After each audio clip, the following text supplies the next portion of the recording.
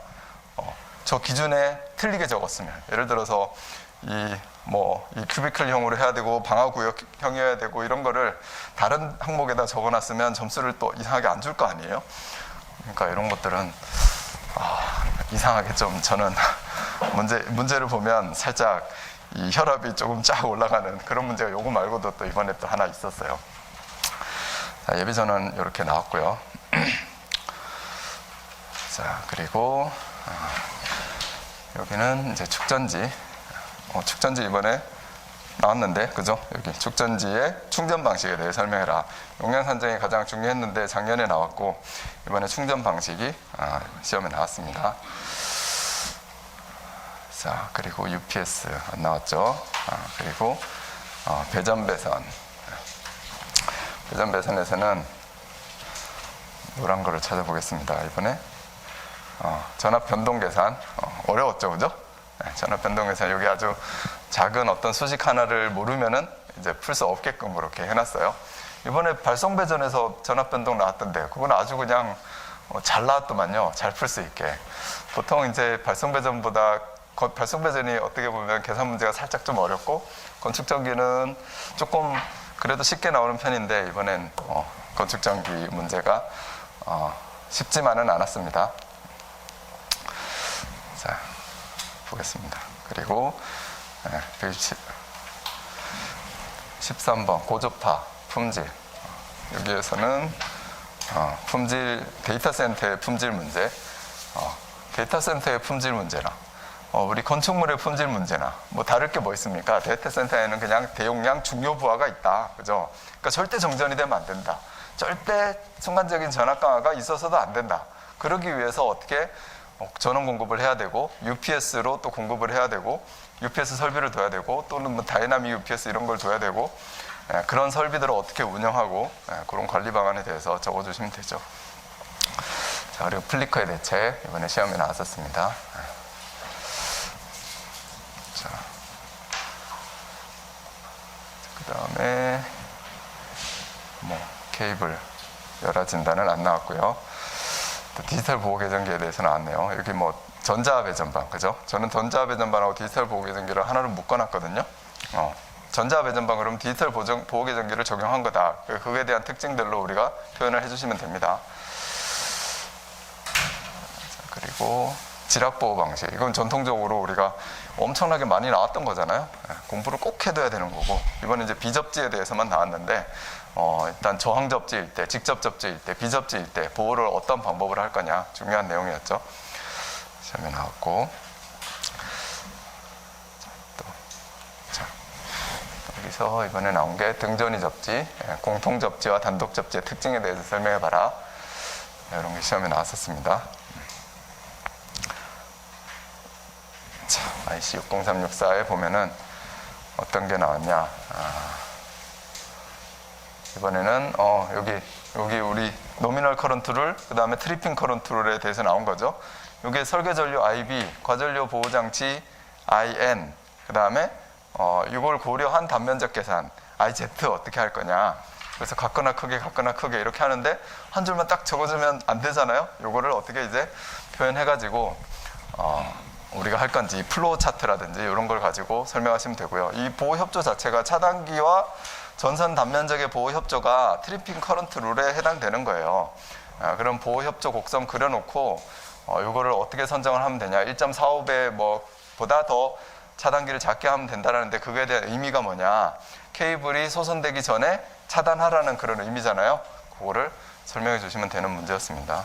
그러니까 기존 IC 60364 문제로서는 잘 나온 거죠. 우리가 실무에 잘 적용해야 되는 게 나왔으니까. 자, 그리고 쭉쭉쭉 넘어가서 어떤 게 필해 설비 안 나왔고, 그 다음에 방제 설비에는 내진 참 잘 나옵니다. 그죠? 내진에 대해서 공부를 최근에 공부하시는 분들은 안 할 수가 없어요, 지금. 내진 뭐 예전에도 좀 나오긴 나왔었는데 최근에 이제 20년도, 21년도 2번, 22년도 벌써 2번 내진이 계속 나오고 있습니다. 그래서 저는 이렇게 자주 나오면은 원래 22년 대비로 안 찍거든요. 21년도에 2문제나 나왔으니까 22년 대비로 제가 안 찍거든요. 근데 이거를 안 찍을 수밖에 찍을 수밖에 없는 이유가 여기 문제 분석에 나와 있어요. 출제공단의 출제 기준에. 여기에서 방제 설비에 보면 이 챕터가 방제 설비 챕터로 나와 있거든요. 그러면 챕터별로 이 출제위원들이 출제를 한단 말입니다.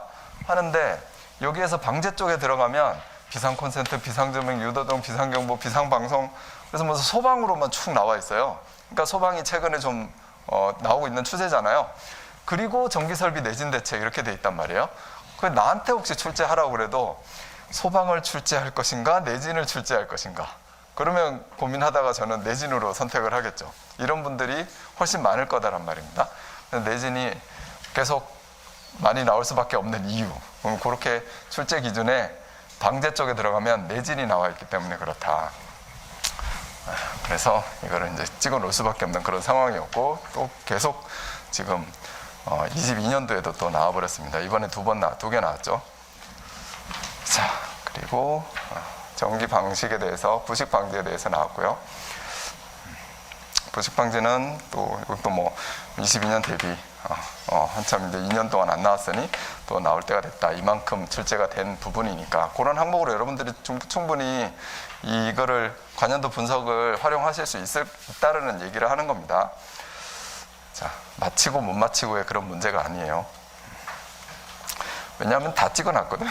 웬만한 거 다 찍어놨기 때문에 뭐 맞히고 안 맞히고는 안 맞힐 수가 없어요. 그러니까 여러분들이 딱 보고서는 판단을 잘 하시면 됩니다. 제가 판단하는 것처럼 여러분들도 충분히 판단이 가능합니다. 그 다음에 ESS 이번에 시험이 나왔고요. ESS가 좀 화나는 문제였나요?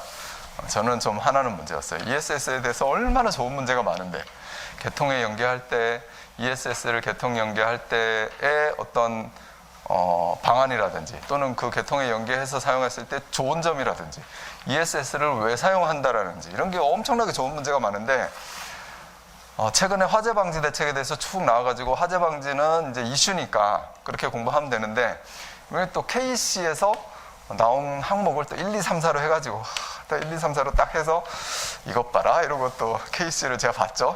보니까 또 이거 항목대로 그대로 또 낸 거예요.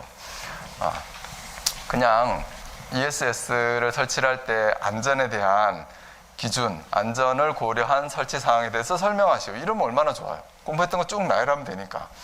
근데 내가 나열한 거를 설치 장소에 대한 요구사항, 안전에 대한 요구사항, 배선, 단자 접속 등 고려사항, 배선하고 단자 접속할 때 고려사항이 뭘까? 막 이렇게 생각할 거 아니에요.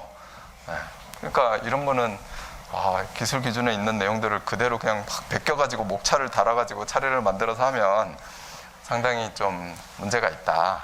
그것도 기술적으로 우리가 확실하게 접목을 시켜야 되는 그런 부분은 내셔도 되는데, 이거 그냥 슉슉슉 저기 단자 접속등 고려사항에 대한 보면요, 그냥 가요전선관공사, 뭐 케이블공사, 배관공사 이런 기준에 의해서 적용해라 이렇게 그냥 나오는 거거든요.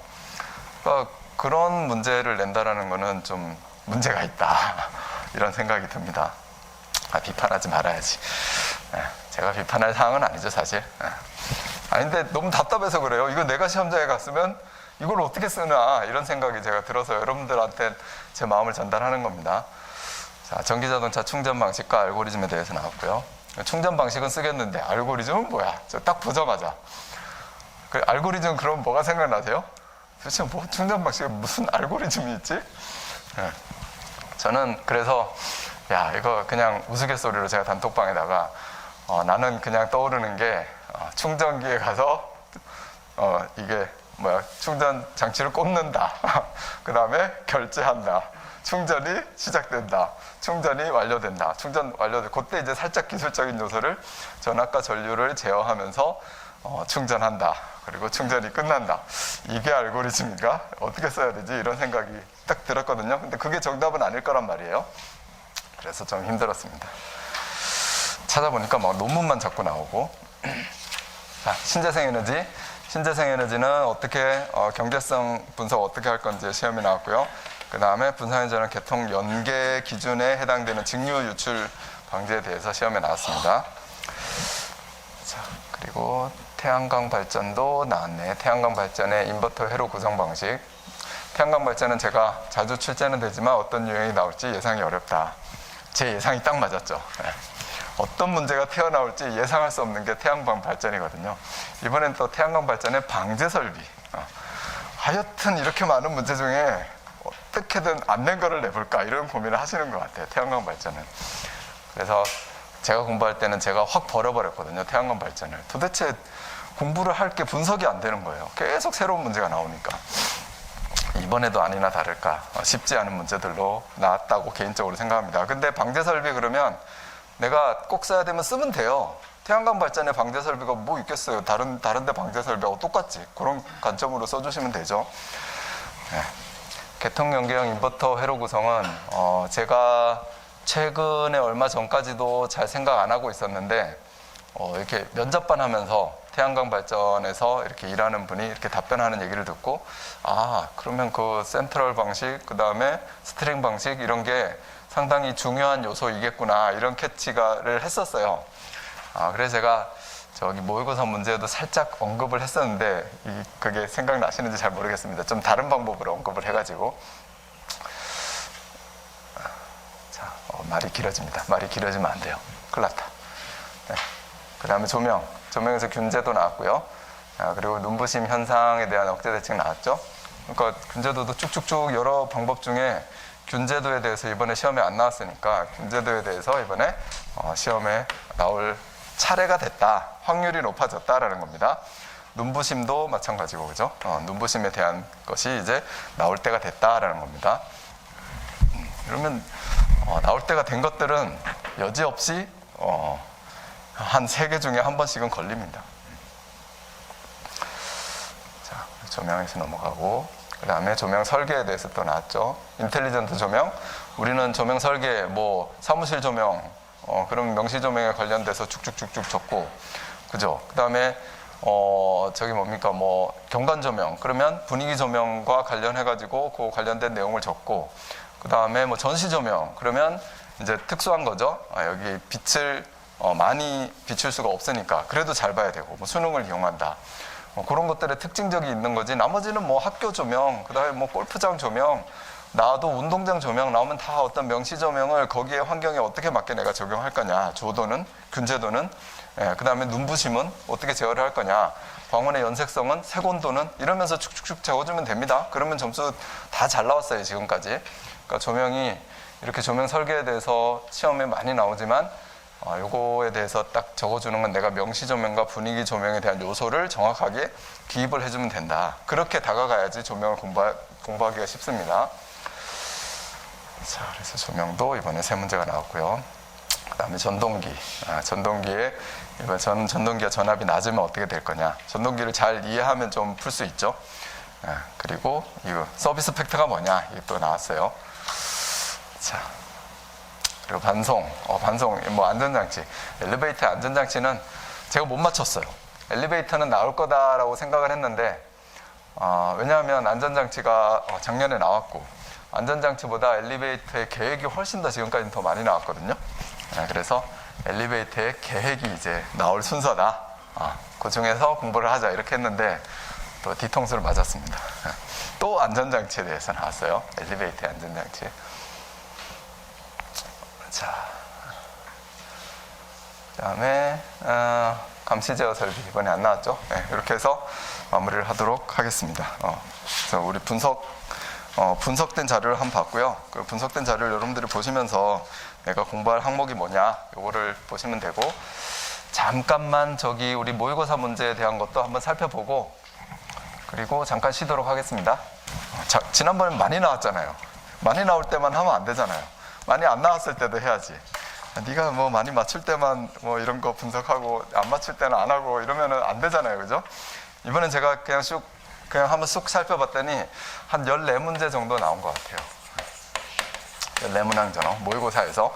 근데 지금까지 제가 벌써 얼마 됐습니까? 17, 18, 19, 20 벌써 21, 22, 이제 한 5년, 만 5년이 됐는데 그때부터 제가 모의고사를 냈었거든요. 근데 모의고사에서 나오는 게 한 12문제에서 많으면 18문제 이렇게 이 정도 나왔었어요. 근데 저는 이 정도만 나와도 이게 이렇게 많이 맞출 수가 있지? 이런 생각을 항상 했거든요. 그때는 사실 지금보다 문제 수는 더 적긴 했어요. 이게 문제를 자꾸 이것만 하면 안 되니까 문제를 자꾸 좀 늘려달라는 말씀이 있으셔가지고 제가 중요한 문제들로 여기다가 자꾸 채워 넣으려고 노력하다 보니까 좀 많아졌어요. 근데 아무튼 12에서 18문제 나왔고 이 17, 18문제 나왔을 때는 진짜 많이 나왔다. 저 이런 생각을 했었거든요. 근데 이번에 14문항이니까 잘 안 나왔다라고 여러분들이 생각하지만 그래도 일반적으로 나온 겁니다. 지난번에 한 20몇 문제가 나와버리는 바람에 지난번에 이제 너무 많이 나왔다라고 생각했고 여러분들이 다 모의고사에 있는 문제들로 다 풀 수 있었다라고 해주셔가지고 좀 많이 나왔었는데 이번에는 많이 나오지 않았습니다. 없을까? 자, 그래서 뭐가 나왔나 한번 볼게요. 뭐 나온 건 또 아까 처음 나온 거니까 이거는 비밀 여러분들 좀 무슨 효과? 이거는 관심 효과 이런 걸 나타내기 위해서 제가 가려놨습니다. 안 보여드릴 거예요. 모의고사에 어떤 문제가 있는지. 자, 그리고 제가 보여드리는 거는 출제된 문제. 이건 이미 출제된 거니까 모의고사를 냈다가 출제된 겁니다. 된 거고 이번에 노란색으로 표현한 게 이번에 나온 거예요. 그래서 눈부심 관련해서 시험에 나왔잖아요. 그래서 눈부심에 대해서 그다음에 균제도 적용 방법 요거에 대해서 시험에 나왔고요. 이번에 조명에서 자 그리고 기본 이론에서는 안 나왔었고 그죠? 조명에서 이거는 뭐 아까 체크해야 되는데 아까 눈부심 균제도 그죠? 우수한 명시 조명 얘는 그냥 실내 조명에 적용하는 거니까 얘는 맞췄다라고 안 해야 되지 않을까요? 이거 0.5 내가 체크했을래나? 잠시만 안 했네요. 이런 거는 인텔리전트의 조명 설계시 고려사항인데 이거는 명시 조명을 기본으로 우리 작성하면 됩니다. 되는데 맞췄다라고는 안 할게요. 그리고 수전 방식의 종류에 대해서 설명해라. 이번에 수전 방식의 종류만 나온 게 아니잖아요. 수전 전압을 어떻게 결정할 거냐 그거 나오고 수전 방식의 종류 했으니까 요거는 0.5 했다고 하고 일선지락시 건전사의 전위 상승 그 다음에 고장전류 계산 방법 단락전류 억제 대책 이런 거 제가 안 빼고 그냥 꾸준하게 넣습니다. 그래서 여기에서는 어떤 한 문제 일단은 단락전류 계산에 대해서 그 다음에 지락시 건전사의 전위 상승에 대해서 했으니까 한 문제라고 하겠습니다. 자, 단락전류 억제 대책도 있고요. 별로 재미가 없는 듯한 느낌이어서 빨리 가야 되겠는데 고장전류 계산하시오 이렇게 문제 있었고 일선지락시 건전상의 전압식, 전류식 그대로 이렇게 공부하자라고 제가 냈죠. 이런 부분이 있고 그 다음에 이 부분이에요. 이 부분은 그래서 이렇게 출제 가능성이 계속 높아지고 있다. 단락전류 계산에 대해서 반드시 공부를 해둬야 된다. 지금까지 계속 안 나오고 이렇게 폭탄처럼 움츠리고 있는데 해야 된다라는 거죠. 그 이번에 한 문제만 나온 게 아니라 그냥 확 그냥 터져버렸어요. 이번에도 너무 많이 냈어요. 이렇게 계속 꾸준히 내줘야지 되는데 항상 낼 때는 확 나고 안 낼 때는 안 내고 이런 게 우리가 공부할 때 가장 힘든 부분이에요. 내가 열심히 공부했는데 1년 동안 안 나왔어. 그러면 여러분들이 기운이 빠지잖아요. 그러니까 이렇게 안 하게 되고. 근데 우리 기술사 공부는 그렇게 하지 말고 꾸준히 이렇게 하는 게 필요합니다. 내가 알아간다라는 거에 대한 재미를 느끼고 하시면 돼요. 자, 그리고 변압기 용량 산정에 대해서 수용률, 부등률, 부하율 진짜 체크하는 거 까먹었는데 더 몇 개 건너뛴 것 같은 느낌입니다. 한번 가보겠습니다. 그 다음에 이번에 나온 게 전성기 안 나왔고 피레기 전격전압, 공칭방전 전류 이렇게 했는데 피레기 전격에 대해 설명해라. 그리고 제한전압도 뒤에 있을 거예요. 일단 맞췄다고 하겠습니다. 자, 피레기 제한전압 여기 나오네요. 그리고 변압기 가까이에 설치해야 되는 이유. 그래서 이렇게 모의고사 문제를 충실히 좀 해보세요. 축전제 충전 방식에 대해서 설명해라. 이렇게 나왔고 전압 강화율 계산. 얘는 뭐 그냥 우리 전압 변동률에 대해서 맞췄는데 전압 강화율 계산을 잘 하다 보면 전압 강화율이나 변동률이나 전압 강화 계산에서 하는 거 똑같죠. 뭐. 개념이. 자, 그리고 예비전원. 예비전원이 안 나왔고. 자, 그리고 플리커에 대해서 했죠. 플리커의 정의만 했으니까 0.5 합쳐서 이렇게 한번 해보죠. 그리고 전압 변동률 구하시오. 이것도 시험에 있었는데요. 퍼센트 임피던스가 5%, R분의 XB가 7. 이번에 이제 R분의 XB가 안 주어지고 이거 이제 뭔가 구해야 되는 거였는데 지상용이 0.8. 발송배전 보셨어요? 시험 문제? 이거 똑같이 나왔더라고요. 이 조팩터가 발송배전에서 이번에 똑같이 나왔습니다. 우리는 전압 변동률 문제 조금 어렵긴 했다. 근데 전압 변동률을 충분히 공부할 수 있어야죠. 잘 공부하시고 앞으로도 잘 공부하시고요. 이번처럼 이렇게 꽈서 이제 다음엔 안 나올 거다. 다음에는 쉽게 나올 거다라고 생각하시면 됩니다. 그래서 전압 변동률 했나 안 했나 지금 기억 안 나고 넘기고 있습니다. 자, 그리고 또 뭐가 나왔냐? 지락사고 보호 방식, 그죠? 그 다음에 내진, 부식 방지. 다 이거 시험에 우리 모의고사에 다 있던 거죠. 둘, 셋, 이렇게.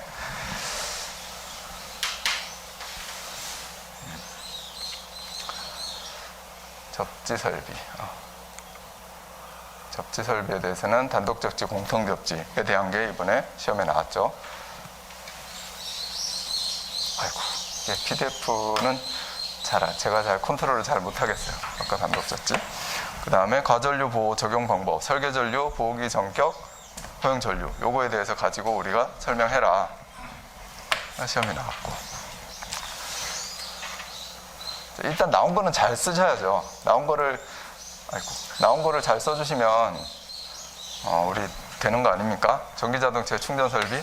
이거는 충전 방식에 대해서만 모의고사에 냈으니까. 알고리즘은 안 냈으니까. 태양광 모듈 계획. 여기가 지금 이 태양광 발전에서 발전 효율을 증가시킬 수 있는 방법. 이제 저도 태양광 발전은 막 찍어야 돼요. 다음엔 뭐가 나올까? 왜냐하면 똑같은 게 잘 안 나오니까. 그래서 이번에는 이게 운영을 이제 많이 할 텐데 효율적인 게 문제가 되고 그렇지 않을까 생각을 좀 했어요, 개인적으로. 그래서 원래는 그냥 기출문제에서 분석해서 제가 모의고사를 내야 되는데 가끔 이렇게 저도 막 이렇게 예측을 하고 싶은 욕심이 있을 때가 있어요. 근데 그런 거 자꾸 제가 일부러 내려놓습니다. 근데 태양광 발전에서 효율에 대해서 모듈의 종류, 그러면 뭐 우리 뭡니까? 단결정, 다결정, 그 다음에 요즘 나오는 게 양면형, 그죠? 그거에 대해서 좀 공부해보자라는 거고.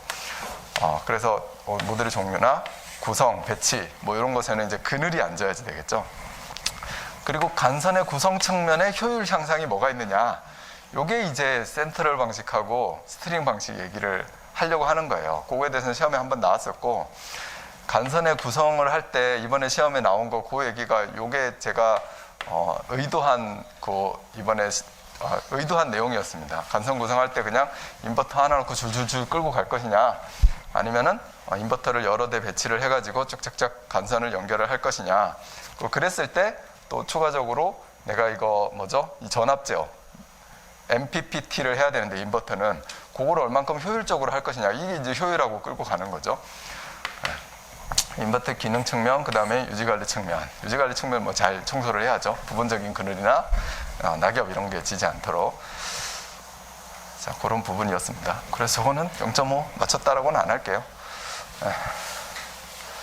이렇게 하면 마무리가 되는 것 같습니다. 설계 시공.